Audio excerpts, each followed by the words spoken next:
Good morning. Good morning, everyone. Thank you so much for joining Sandra P's Gen Extra. I hope everyone is having a great morning. Good morning, everybody. Team Replay, thank you for coming in after the video, or if you come in later in the video. I always appreciate Team Replay. Everyone that comes in, please click the like button. Also, if you are not already subscribed, please go ahead and subscribe. And I want to thank everybody who comes in to Sandra P's Gen Extra. I appreciate every one of you. Thank you so much. This is Ready to Love Philly. And as we know, Ready to Love Philly is kind of confusing. They took a hiatus midway through the season, so they got 6 episodes in. They've been away for months, and now here they are back. So Ready to Love Philly has done something that is pretty unusual. I haven't seen it before, at least. But anyway, they're back.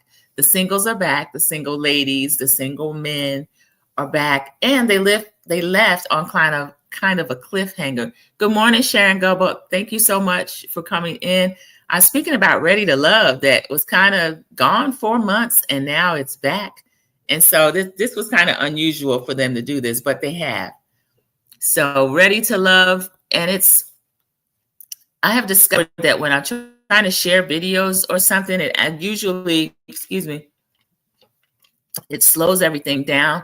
So I don't want to do that, but because Ready to Love has been gone so long, I think I'm going to have to, I'll share certain things so that we can see the people, and then I'll close it all the way out. But to me, cast, and I was watching before the hiatus, and then when they came back, I forgot they had come back, but I'm back. So I was watching that. I'm familiar with the singles, but if you're not, I'll be able to show you some of the singles. They actually have the whole last episode. It's an own. Don't worry about Bravo behind me. I haven't changed the backdrop, but this is our own show.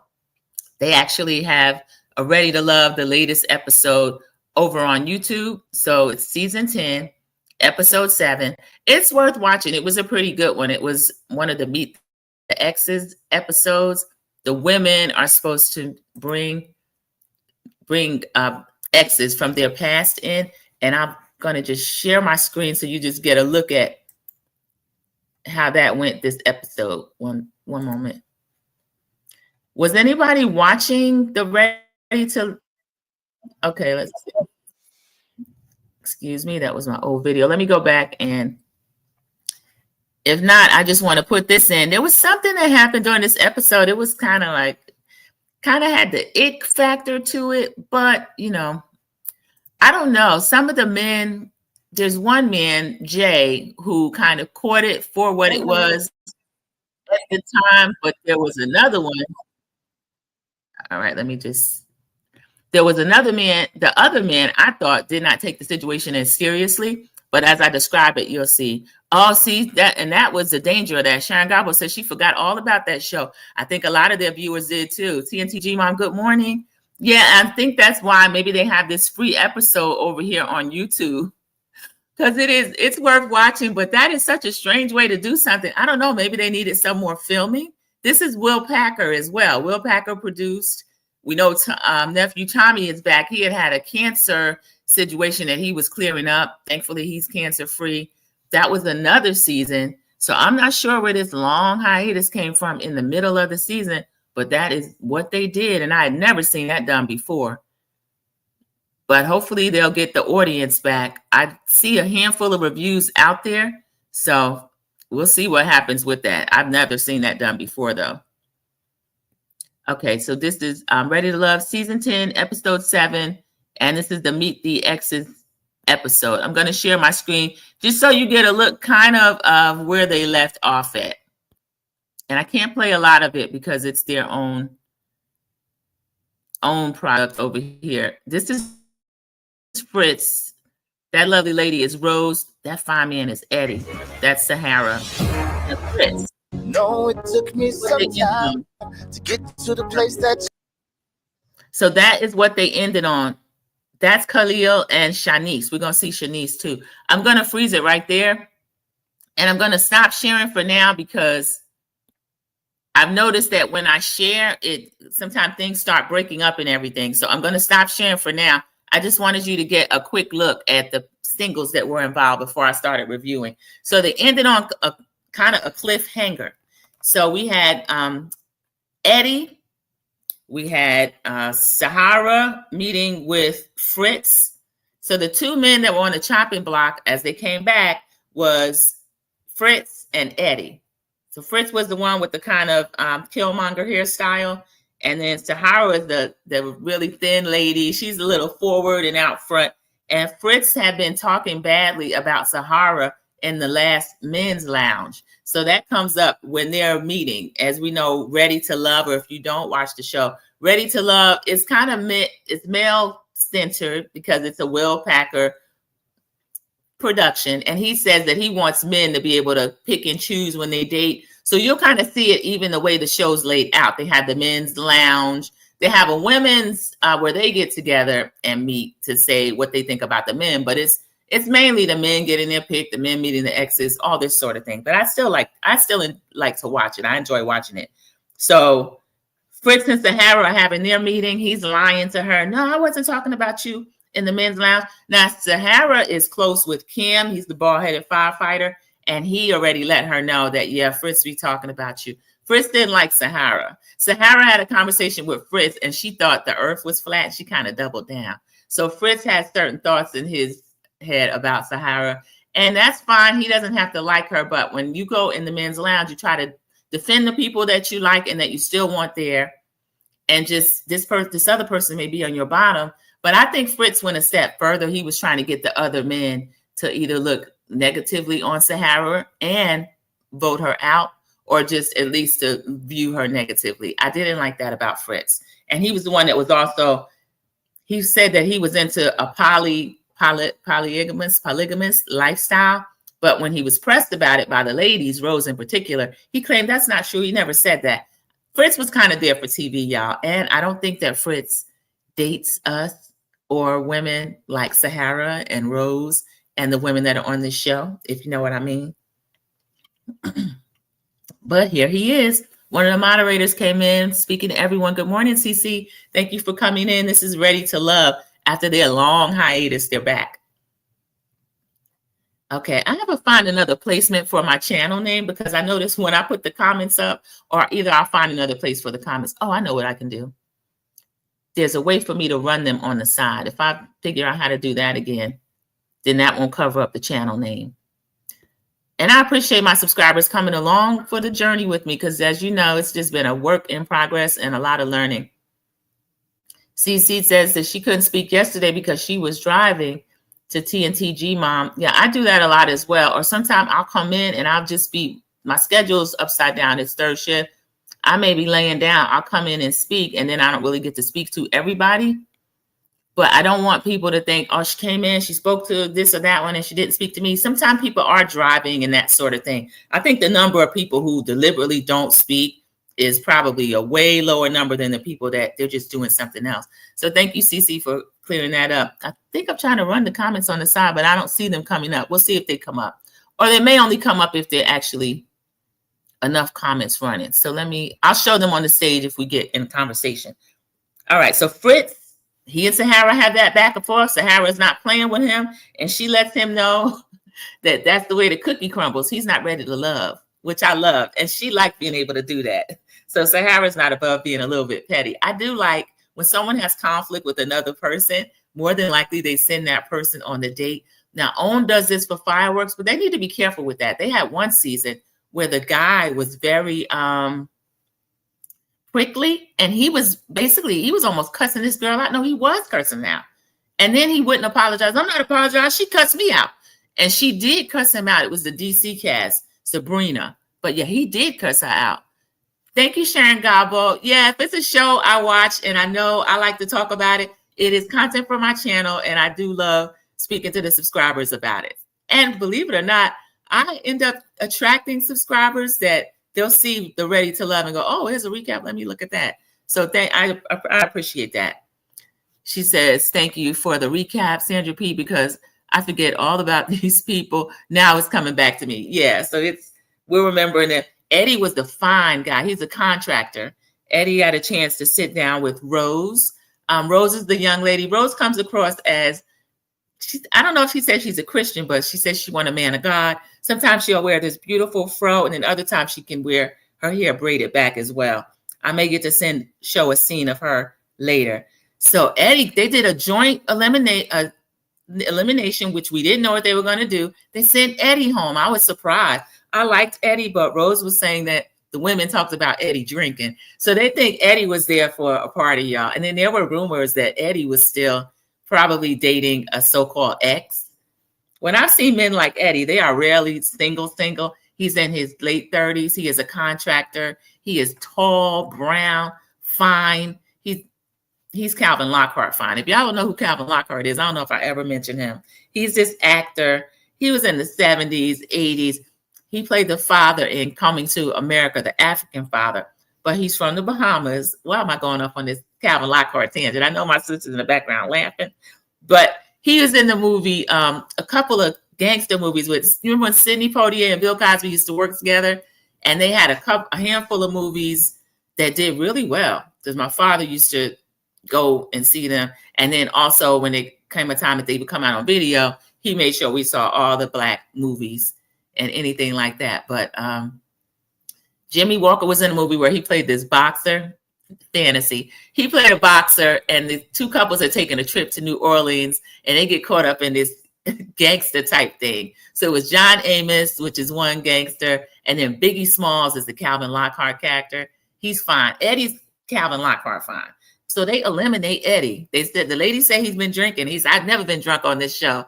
Eddie's lying. Eddie had been drunk on this show, because they had a block party where I did like the fact a drunk lady tried to kiss him coldly. She was trying to kiss him in front of everybody, and he reared all the way back and kind of protected his face. But Eddie had been, in my opinion, under the influence on the show. That's one of the reasons that they didn't want him there.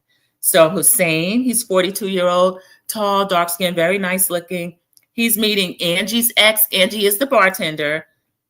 He's meeting her son's father, Jamal. So she's very nervous. This is the first time she's ever had her son's father meet anyone.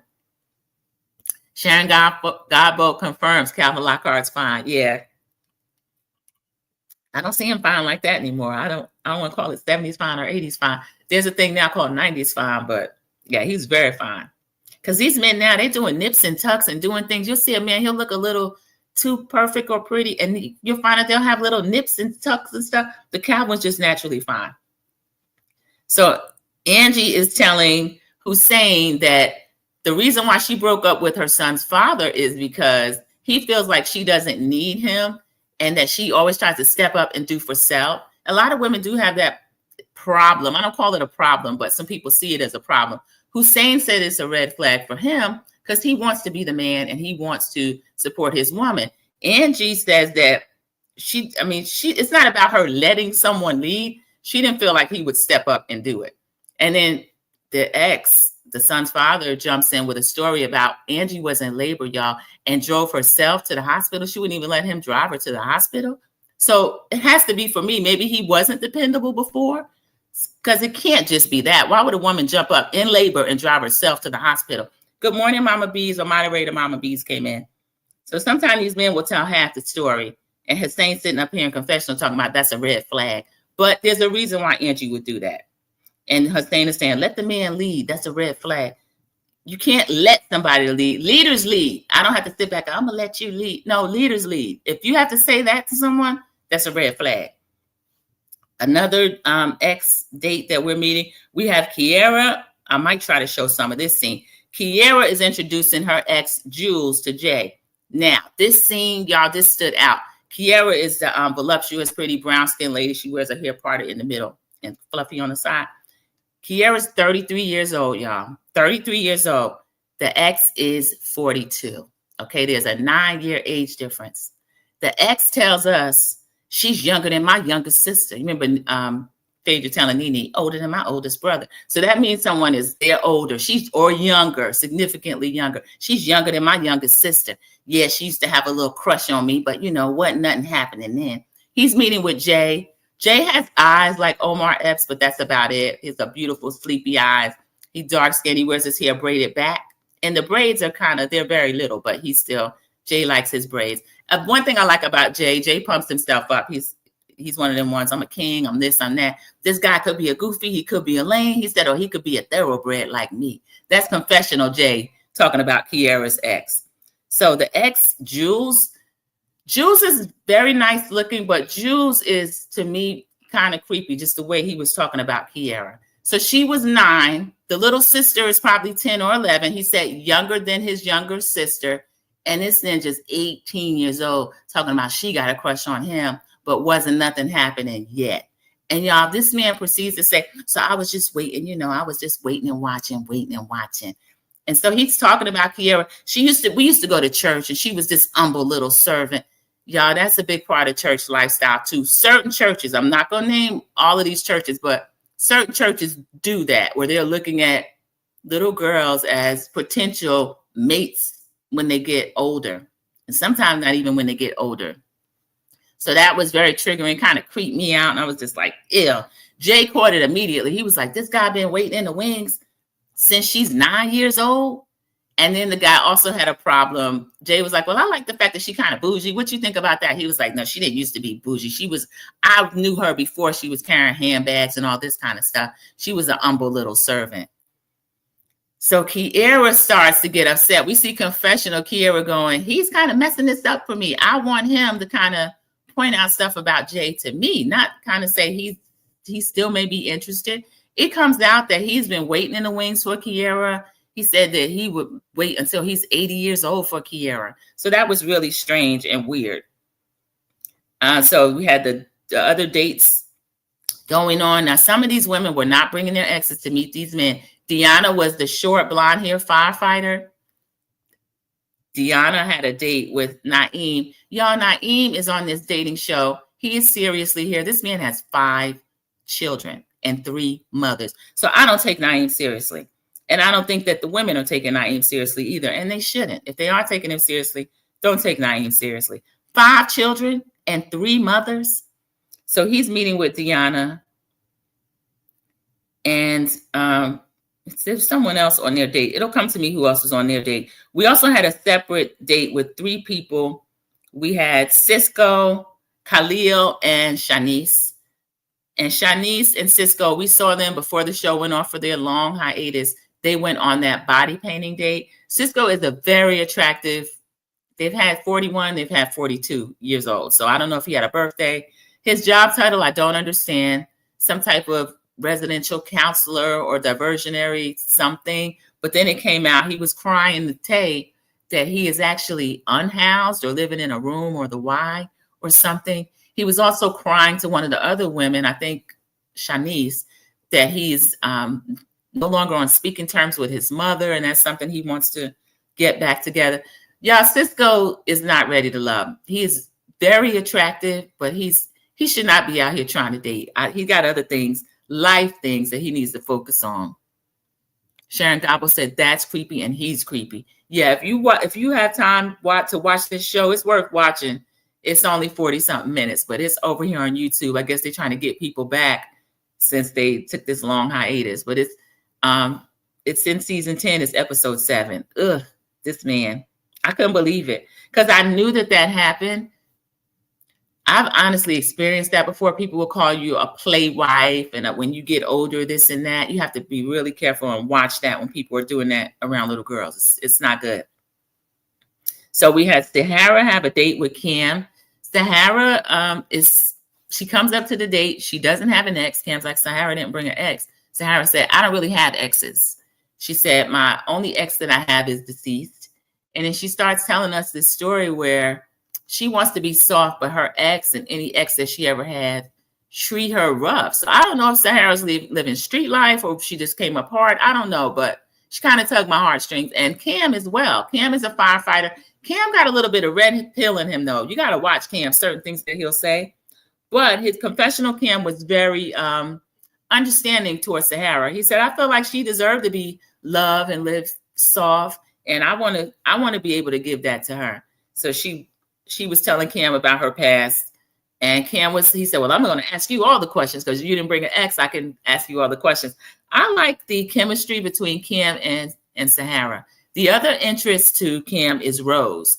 Cam went out on a date with Rose, her ex, and Hussein. Hussein is a hot property. Hussein's a tall, dark-skinned guy. He's like 6'5". He had a connection with Rose. He told Rose that he grew up in foster care between the ages of something like 13 until he went away to college, y'all. So he's the one that was saying that he likes to step up and be the man and lead and all of this. So Hussein, he seems like a really nice man. He's 42 years old. I can't remember what his job title was, but he has one child. He's 42. He only has one child. Unlike Naeem over here, 42 years old with 5, between 3 women. So let's see. Those are the dates. Let's see. Oh, Shanice had a date with Cisco and her ex. Shanice is 42 years old, but she brought an ex from college. So that kind of stood out to Cisco. Like she went all the way back to college to bring an ex. So he wasn't her ex-fiance. He was just an ex. He wanted to know who's your who's your competition with Cisco? Shanice said, this young lady named Tay. And the fiance, why do I keep calling her fiance? Excuse me. I don't know if they were engaged or not. The ex says, well, what does Tay look like? I don't know why he wanted to know what Tay looked like. And Shanice said, she's cute. Tay's beautiful. Tay is the nurse anesthesiologist. And she is the one that was really getting into Cisco. Now, I told you Cisco was saying that he's unhoused. He's unmoored as far as family. To me, they're not going to be an equal match. But Tay is really attracted to Cisco. He gave her one of them big muscle-bound hugs. And I'm kind of concerned for Tay and her picker, her discernment. But the ex of Shanice asked what she looked like. And Shanice just said, she's cute. And Tay is cute. Cisco jumps in. She's beautiful. She beautiful. And confessional, Shanice said, I wouldn't stand for a man kind of bigging up another woman like that and talking to me like that, which I agree with Shanice. I think Cisco did a lot because Shanice she didn't disparage Tay. She didn't take away from her looks, none of that. She just said she's cute. And I think she said it that way because Shanice is 42 and Tay's in her 30s. Tay's 33.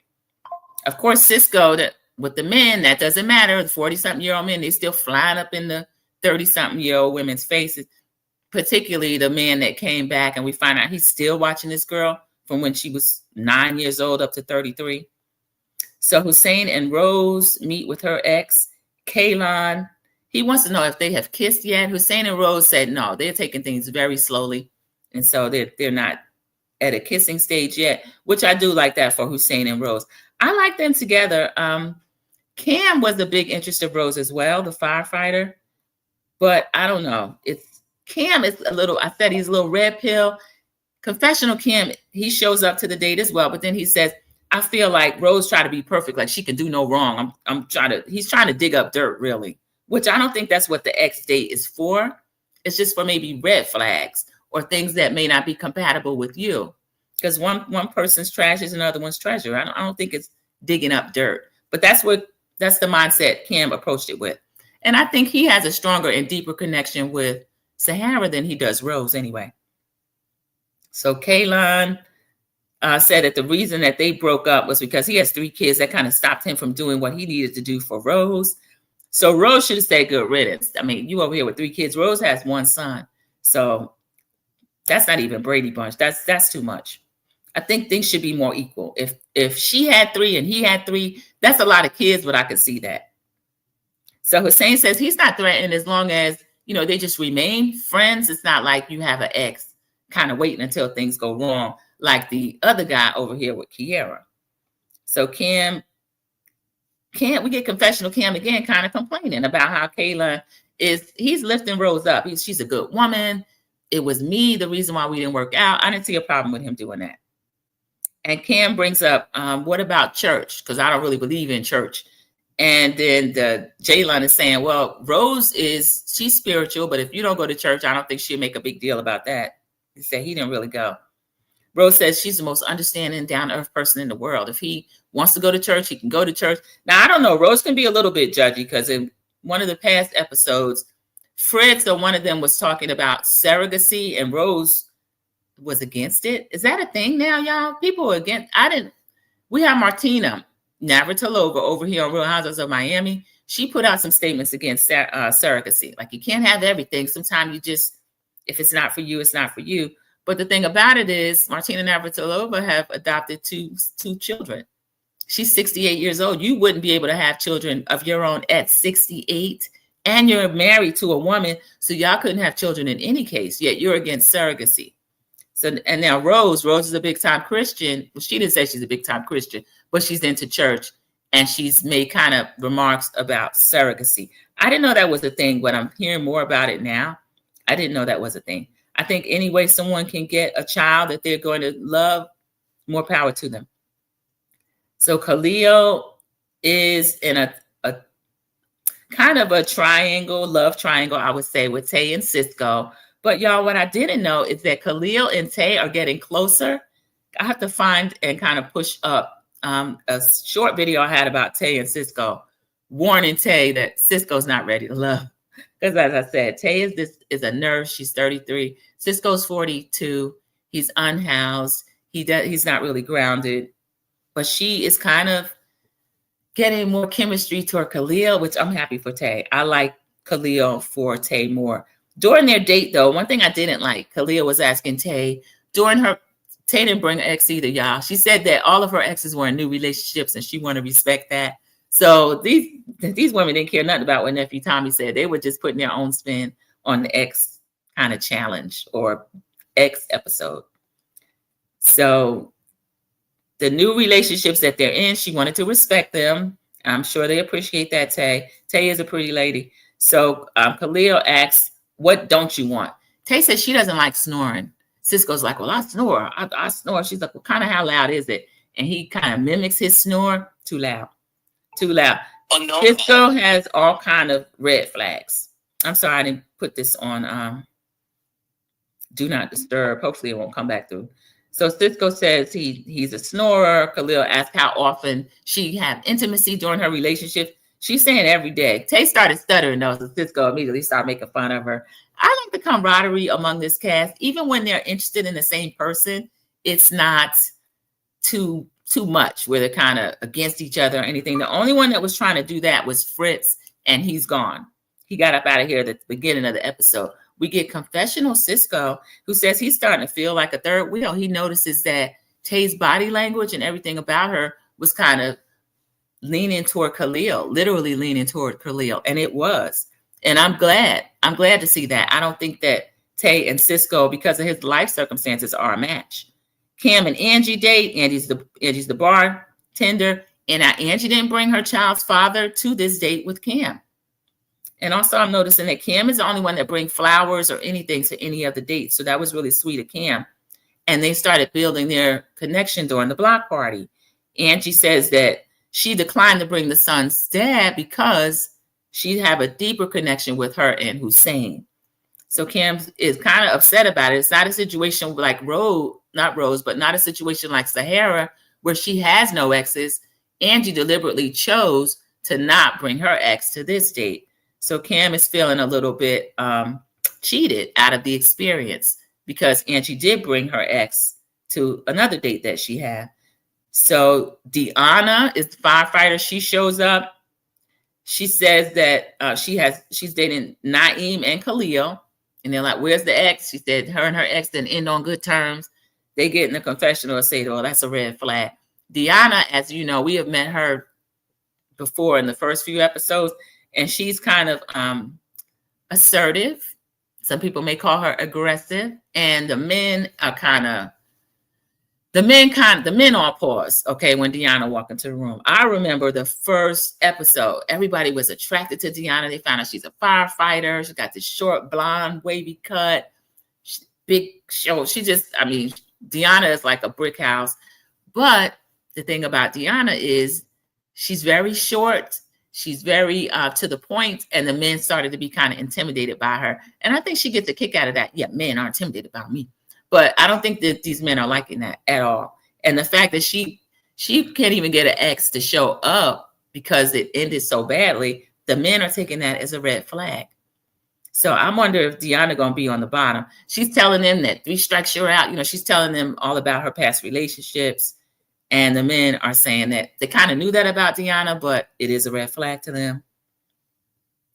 And Kim and Angie are talking. She says she liked to break up to make up. Confessional Kim tells us that's kind of a red flag. And then he notices that any conversation that he has with Angie, they end up talking about sex. So he don't know if his connection with Angie is just physical. Again, I told you, I think Kim and Sahara are a really good match.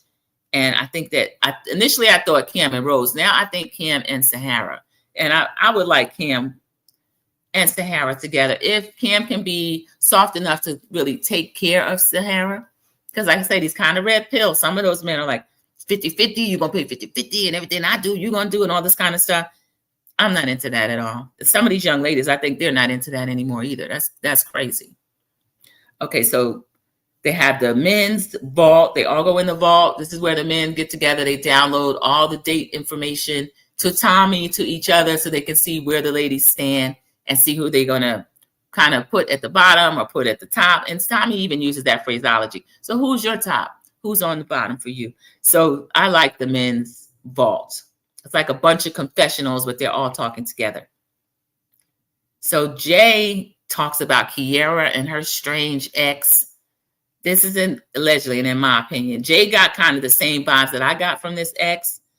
And he's like, this dude's talking to me, telling me that he's been waiting on her all this time. He'll wait until she's 80 years old. He's not used to the new her. He knew her before she was bougie, and he's not used to her being bougie. And Tommy pipes up, well, yeah, he's used to her being 9 years old, because that was the first thing Jay led with. The men all start laughing. Y'all, that wasn't funny. They laughed, but Jay's reaction at the date and in the confessional was the correct reaction. It's the one I had. Cisco was saying that Shanice brought an ex from college. It makes him think she's hiding something, because surely she's had exes between college and the 42-year-old Shanice. So Cam brings up, he said he's not jealous, but he doesn't like the fact that Hussein got to meet Angie's ex, her child's father, and not him. And Cam said, well, he's closest to Sahara anyway. He thought that Rose's ex was too positive, if that's a thing. But I told y'all, Cam, I have to watch Cam a little bit. Shanice and Angie are discussed. Let's see. Angie says that, let me see. I'm trying to see if the women meet. Oh, we got a confessional with Angie that I left out. I'm sorry, I put that in the wrong place. Angie's saying that when she sees Cam, it's like, oh, so I think it is. And then Cam did pick up on that. That was a different place in my notes, but it's the same thing. It might be sexual attraction between Cam and Angie. So Cam's picking up on that. Okay. Cam is picking up on that. So Cam is going to meet for a date with Angie, and then Cisco's meeting for a date with Shanice. So these are the two women after the meet the exes dates that end up on the bottom. So I found that interesting that the women that didn't even bring exes did not end up on the bottom. Sahara, whose name was kind of on the bottom before, and then she got to send Fritz home. She didn't end up on the bottom. She didn't even bring her ex, nor did Deanna, who has red flags of her own. So we have Cisco and Shanice on the date, and we have Kim and Angie on a date. So let's see. Cam ends up telling Angie, well, the men have decided that, well, first he kind of grills her a little bit about why she didn't let him meet the ex. And she's saying, well, I didn't know it was going to be that important for you. I'm glad we're building our relationship, kind of building up this friendship and see where things are going. And in the future, I would let you meet my son's father. I would let you meet my ex. So then Cam says, well, the fellas have decided that you're still ready to love. So Angie's happy about that, which means as we go back to Cisco and Shanice, Cisco's hemming and hawing because he does really like Shanice. And Cisco, the other thing about Cisco, y'all, but I don't think he's ready to love. He's very emotional. He's almost in tears. He's telling her, we just think you're wonderful. We think you're great. But there's some things that some of the fellas are saying. The fellas think that you might not be ready to love. Shanice takes his hands because Cisco's almost crying, y'all. She's like, no, she says, there's a lot of love to give in Philly. Don't worry about it. Don't be upset that you had to tell me this. And she said, you're a king. And I know that you're going to have forward movement in your relationship with your mom. He's like, almost crying. So Cisco's really emotional. And I don't mind an emotional man, but because of all of the things that Cisco has going on in his life, y'all, I don't think he's ready to love. So, Will Packer, y'all using this man as eye candy. And he is indeed eye candy, but he needs some other things first to get ready for life and prepare himself for things that he has going on. He's unhoused or living in the Y. He has this relationship with his mother that's not working to the point where they're not speaking. The job title, I'm unsure. When it said residential counselor or one-time diversionary specialist, that can mean that the person is living in a halfway house and helping out at the halfway house. I've heard of that. Okay. So we see a preview. It's going to show Tay bringing, I don't know if it's an ex. It seemed like it was Meet the Families. Tay is saying that she and Cisco's bond have kind of lagged because of his lack of stability, and she's developing a closer bond to Khalil. So I'm happy to hear Tay say that, y'all, because I was worried about Tay. I didn't know what Tay was out here doing. And then they have some type of activity where they bring a polygamous person, because that's on all these shows now. That's something that they're bringing up, or it's trendy or whatever. They're bringing this polygamous person, and when he comes in, y'all, Angie start blushing. We get Rose in a confessional talking about Angie knows the bigamist. What is that all about? So this was pretty funny. So I think it's going to be, the rest of the season is going to be pretty good. I agreed with the people that they sent home. I could have looked at Eddie another week. He didn't do anything too bad, but I agreed with Fritz going home. And Shanice didn't really have a connection with anybody outside of Cisco, and I don't think he's ready to love. I know that Shanice, there's other people there that are more suitable for her. So this was a pretty good episode. Let me turn the camera off, and that could help. I'm going to see if I can show one of these scenes where I can show you the guy that was having a conversation with Jay about Kiera, like right in front of her face. Or if that one doesn't come up, I'll show one of the other ones. But then this is kind of like a review that's not too long, because we had to kind of go back and reintroduce the people. Oh, that's Khalil and that you wanted me to be. That guy got voted out like first episode. They brought him back and voted him again. And Cisco, just Tay. That's Fritz and Sahara. She's telling him he's not ready to love. Let me fast forward and see if I can.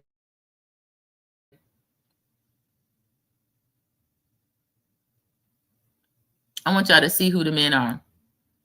That's Naeem with the 5 children, y'all. That's Naeem with 5 children. Yeah, you're going to go back to watching? Yeah, it's worth watching. So that's Naeem with the 5 children. I'm trying to show y'all this date. Let me see if this is the date. Oh, Lord. Y'all, sorry. Let me see.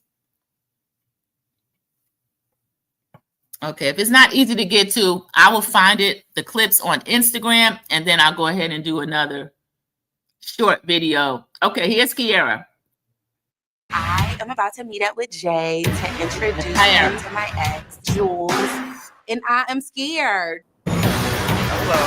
Hey. How you doing? We did try to date one time. It didn't work out, so I decided that we would be best as friends, and that's kind of where we are. So, you've known me my whole life. Your whole life? Yes, you have. Okay. I feel like you have my best interest at heart. Only always. Okay. I would like you to meet the person that I feel like I'm connected with on this journey. You sure? I'm sure. So today I'm in here at X. My strategy is to go in there, hear the guy out, and really dissect the information I get. Hey. How you, bro, Jay? I'll make sure it aligns with what she's telling me, and is it suitable for somebody? Okay, I have to stop it for a second. Y'all, I had to stop it for a second because this is our own product. Sharon says she'll be watching now that I know it's back on. Yeah, it's worth watching. But I wanted to I don't want this part to get cut out because I want you to kind of see where this guy was coming from. Jay, look at Jay. Y'all know his eyes look kind of like Omar Epps, but Omar's fine. Jay's not really there, but I kind of see a slight resemblance. But I want y'all to hear how Jay talks about himself. I like Jay. Jay is a trip.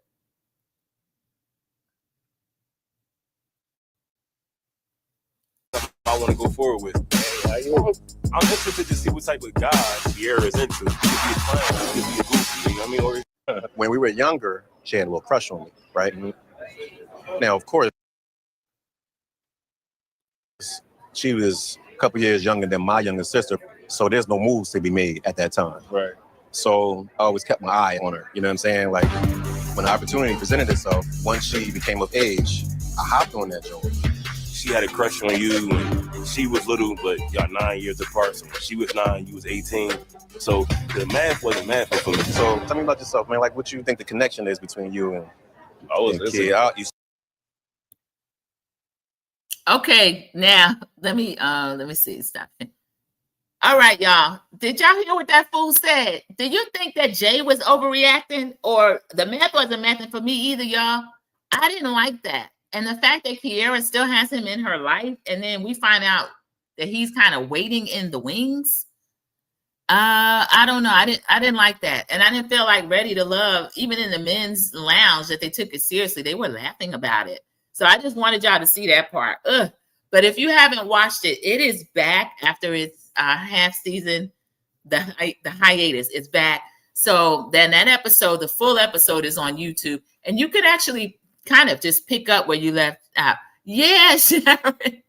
The way he was looking at him, I don't know if Jay had sisters or what. It rang bells immediately. He was like, so she was 9 and you were 18. And then when the guy said nothing was happening at that time, so you basically grooming this girl, talking about at that time, but later on I jumped on that joint. What?